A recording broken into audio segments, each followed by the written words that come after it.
looked at my sleeping wife, then I unfastened her seatbelt on the highway. Next, I tightly closed my eyes, and finally I pressed the accelerator with all my strength.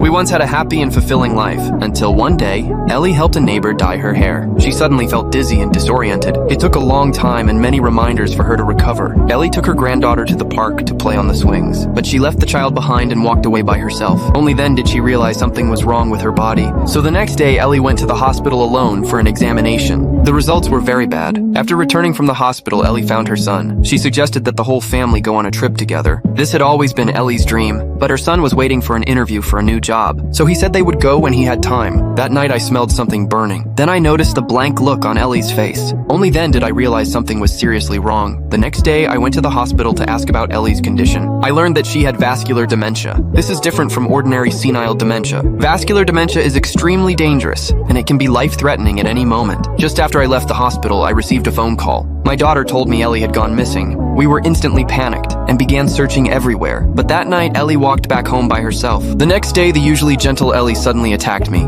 I became extremely angry, so I told my son to send her to a nursing home, and it had to be the most remote and cheapest one. But my son did not understand what I really meant. He actually found a nursing home with the worst conditions. I slapped him on the spot. Then I drove Ellie to a high-end nursing home myself. We found that the environment there was very good, so we were finally relieved. Although Ellie could not bear to leave us, she also did not want to become a burden to the family. But life without Ellie became even more unbearable for me. My daughter-in-law was busy with work, and my son was busy looking for a job. There was not even anyone to cook at home. I thought life would continue like this, until I received news that the wife of an old friend had passed away. People leave this world every moment, and so regrets also happen every moment. This is the helplessness of life. I did not want Ellie to spend the rest of her life in a nursing home, so I brought her back home, no matter what happens in the future. We will walk through it together. To fulfill Ellie's dream, I took the whole family on a trip together. When I saw the smiles on their faces, I felt incredibly happy. But suffering is everywhere in this world, and Ellie's illness returned again.